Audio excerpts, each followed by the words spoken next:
Hi, here's the in a nutshell version of what's going on in March 2015, astrologically speaking. Of course, the big banner across the sky is the eclipse, but there are other things going on too.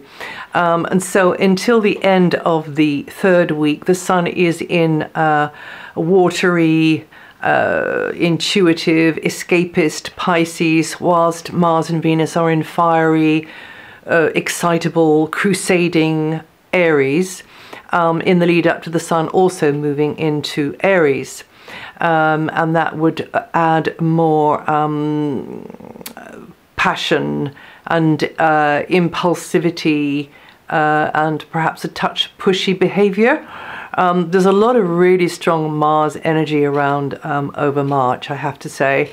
And of course, we still are in the tail end of the uncertainties and the muddy waters of the Saturn-Neptune transit that I mentioned last month, with its tendency to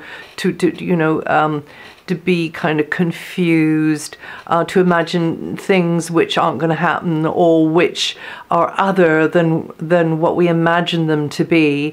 The best thing is not to jump the gun with this kind of energy, and this is talking, this is kind of planet-wide, really, and just get some more clarity before important actions are taken. And of course, preceding the action, there will have to be the decision.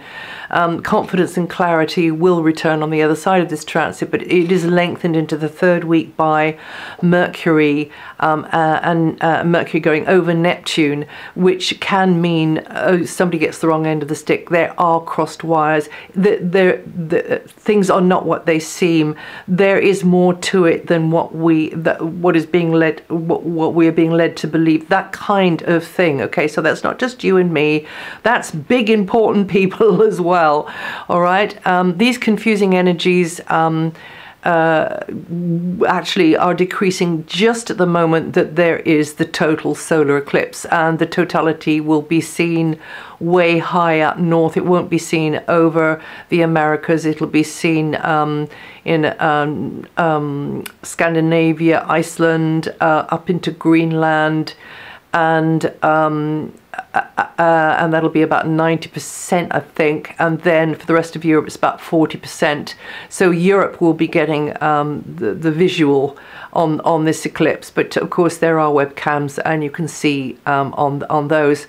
So the total eclipse is happening on March the 20th, the total eclipse of the sun right on the cusp between imaginative Pisces and impatient Aries. So again, we've got this kind of imagination and maybe making a mountain out of a molehill at the same time as we've got this impulsivity, this impatient, and some would say hot-headed, Aries energy.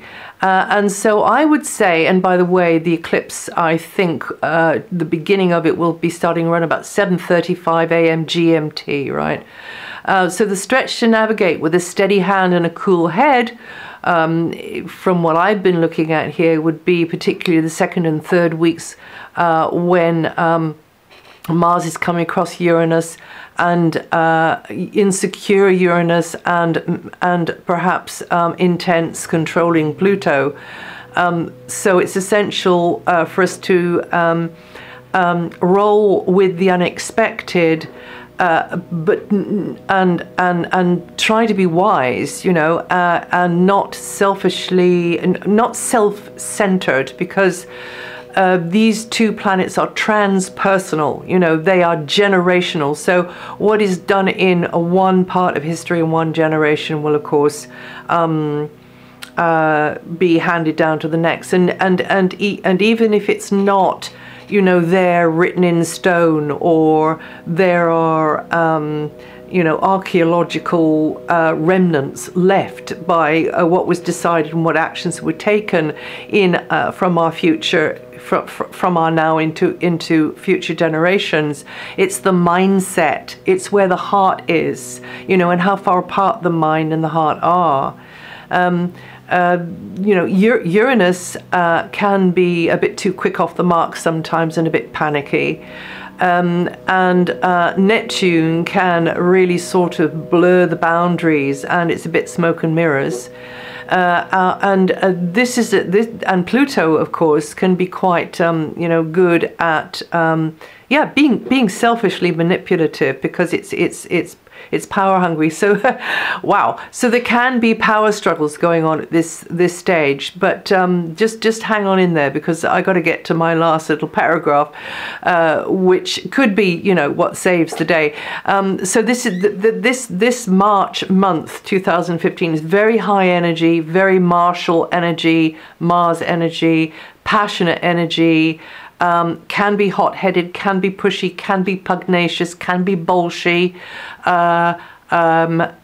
but if one takes this, maybe reaches out into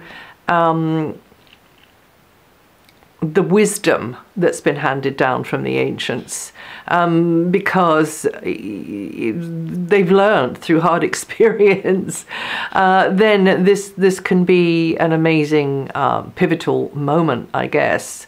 And the reason why I'm saying that is because there is a stunning concoction being created by Jupiter and Uranus over the whole of the month. Particularly those first 3 weeks, though, which kind of is the time that all that Mars, Pluto, Uranus, Neptune, Saturn stuff is going on. And they are very good at, in those angles to each other, they're pretty good at stirring things up, and getting people maybe a little bit jumpy, a little bit worried. But this melange between Jupiter and Uranus in a lovely 120-degree trine to each other all month is possibly good news. I say possibly because it always depends on the way we use these things. It always depends on the way we handle it, So, but oven in itself, it's a really, I think there's a little bit of fairy dust always with Jupiter and Uranus together. There is huge potential for benefiting and helping, but don't put all your eggs in one basket is what I would say. You have to remain. Even though risks or gambles could turn out well, you mustn't assume that you can just be blinkered and go, in one direction. In fact, flexibility and reaching out, reaching further than the known boundaries of thought or maybe convention, shall we call it, is really a key theme with Jupiter and Uranus. I mean, Jupiter Uranus is the energy of the inventor and the magician, the sorcerer, but the fairy and the realms beyond. So off-planet energies as well.